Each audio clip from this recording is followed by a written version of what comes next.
Stone with Boundary Stone. We're here to provide you resources so that you can engage with your culture and your world.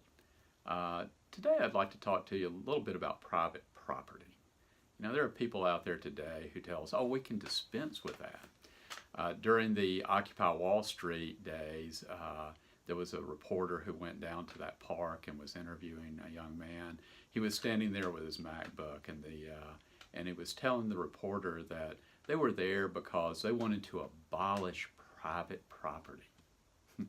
And so he was sitting there holding his MacBook, and the reporter asked an honest question. So that MacBook you're holding, that should just be anybody's? Anybody ought to be able to use that anytime they want? And he said, oh no.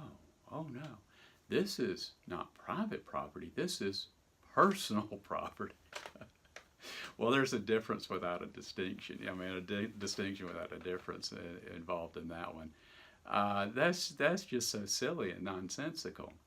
See, the way it is, I mean, you know, trade is mutually beneficial, which is why we do it. I mean, we would never live as well as we do if we didn't specialize our efforts in what we're really good at doing, and what our cost of endeavoring to engage in it are quite low, and that the benefits to others are quite high, and that's why we would do it this way.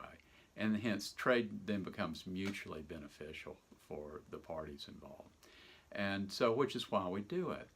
Well, so the notion that Karl Marx had that somehow we can abolish property, all property rights, and wouldn't we all be better off? We'll just hold everything in common. Well, civilization has been built up not by holding everything in common, but by the whole process of the creation of property. I mean, think about it. To engage our world, we got to produce.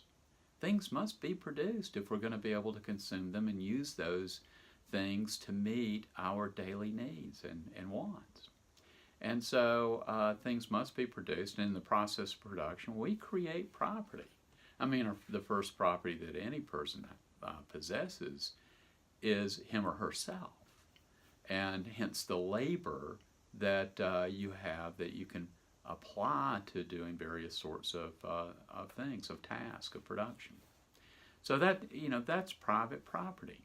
Now think of it for a moment. The whole idea that we could hold property, actual physical goods in common, is really an illusion. It's nonsensical.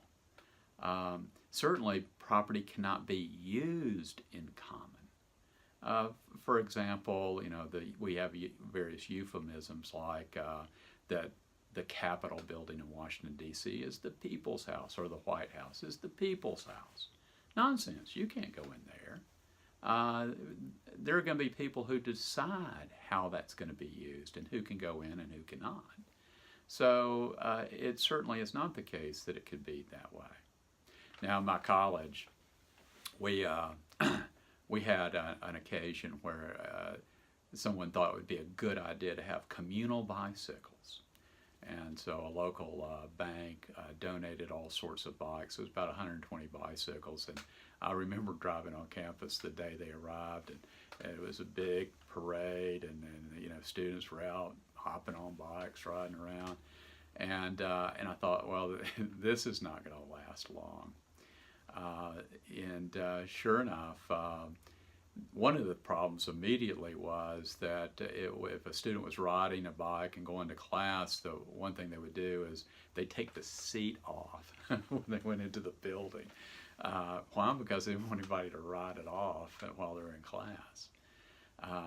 The other problem that occurred too was my campus is kind of built on a hill, and at the highest levels are the dormitories, and then you come down the hill a little ways and you get to the academic buildings, and then down further is a parking lot and so forth. Well, it turned out that students didn't mind riding the bikes down the hill. They just didn't want to ride them back up the hill. So there's a problem. Another problem too is, well, they're communal and anybody can use them. One young man thought, well, what would be wrong about me just appropriating like 20 of them and selling those to an off-campus buyer? he found out that they weren't that communal. But at any rate, you get the picture. At the end of the day, the bikes only lasted, I think it was about 3 to 6 months, and the thing was pretty much over. You know, it's just, that's not going to work. It never has worked and never will work. Because people will abuse what they don't value. I mean, and if they're just there for the taking, then they end up being abused and they don't last. So it really becomes a total waste. Well, I hope this is helpful to you as you think about such things as private property. We need to respect one another's property, because that is the way we're going to promote our greatest interests as we commune together in a real civilization. Well, Dr. Paul Cleveland, Boundary Stone. Check out our website. Check out our resources that we have available for you. And I'll talk to you next time.